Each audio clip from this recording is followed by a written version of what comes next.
jigar qotishi, keyin pochka dimlanib, o't qopimda muammolar bo'lgan. Juda ham og'ir, operatsiya qilmasak bo'lmaydi degan jigarimni.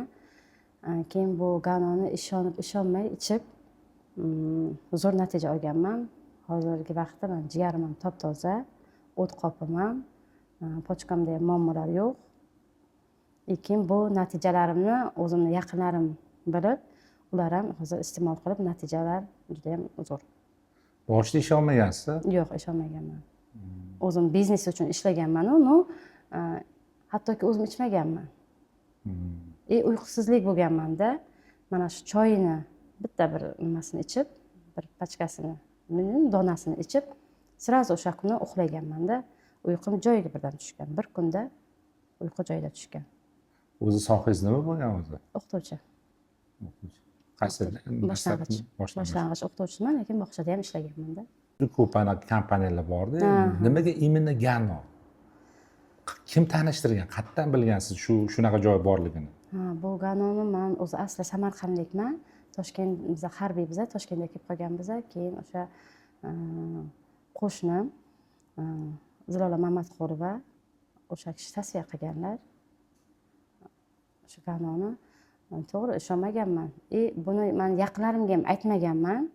Agar aytsam agar, qo'y hammasi firibgar, ular aldaydi, ularning ishi faqat pul olish deb aytadi deganda, shunaqa deyishadi-yu, bu tabiiy hol. Men shularga ham qaramay bu yoqqa kelganman. Men bu yerda bilasizmi, meditsina bo'yicha dars bo'ladi. Keyin hamma o'zining natijasini aytganda, kimdir masalan bir erkak kishi chiqib aytdiki, meni oyog'im deydi, kesilishi kerak edi. Men buni qo'rqib, даже operatsiyada ham tayyor bo'lgan ekanda, ertalab operatsiya bo'lishi kerak deganda, qo'rqib kechasi qochib ketganman. Keyin mana shu Ganoni ichib, mana hozir mana oyog'im ko'ryapsizlar, butun deydi-da. Men shunda ham ishonmaganman, bunga pul berishgan, buni aldashgan, bu kelib mana bu yerda natija aytyapti deb o'ylaganman-da. Yo'q, o'zimda natija bo'lgan. Aytdim-ku, o't qopimdan, jigarimdan natija olganman. Nima deydi? Baribir sog'liq bo'lmasa, hamma narsa bir teng-ku. Hozir odamlarda pul bor, sog'liq yo'q-da. Bizlarda vaqt ham joyida, vaqt ham o'zimiz nimamizda.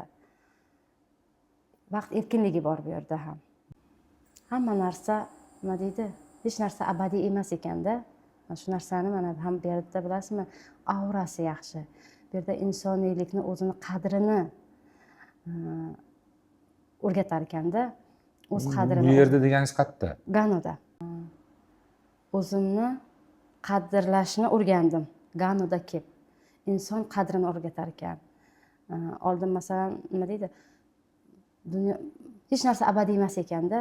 Mana g'amga tushsangiz ham hammasi o'tkinchi ekan. Ganoda o'z qadrini o'rgatar ekan. Insonni o'ziga tortadi, xotirjamlik bor bu yerda. Dunyo tashvishlarini unutar ekansiz-da. Ganoda tiklandi. Sog'lig'im ham tiklandi. O'zimni qadrlashni ham o'rgandim. O'z qadrimni bildim. Pul erkinligi ham bo'ldi. Keyin nima deydi? Asabiylik degan narsa bo'ladi-ku. O'sha narsalar hozir hammasi joyida. Asabiylashmayman. Hozir men bomdoddan turaman. Kun bo'yi energiyam yetadi-da. Charchoq degan narsalar yo'q. Vaqtliman. Mening yoshim 38 da. Gano mahsulotlarini doimo iste'mol qilaman. O'zimni yaxshi his qilaman.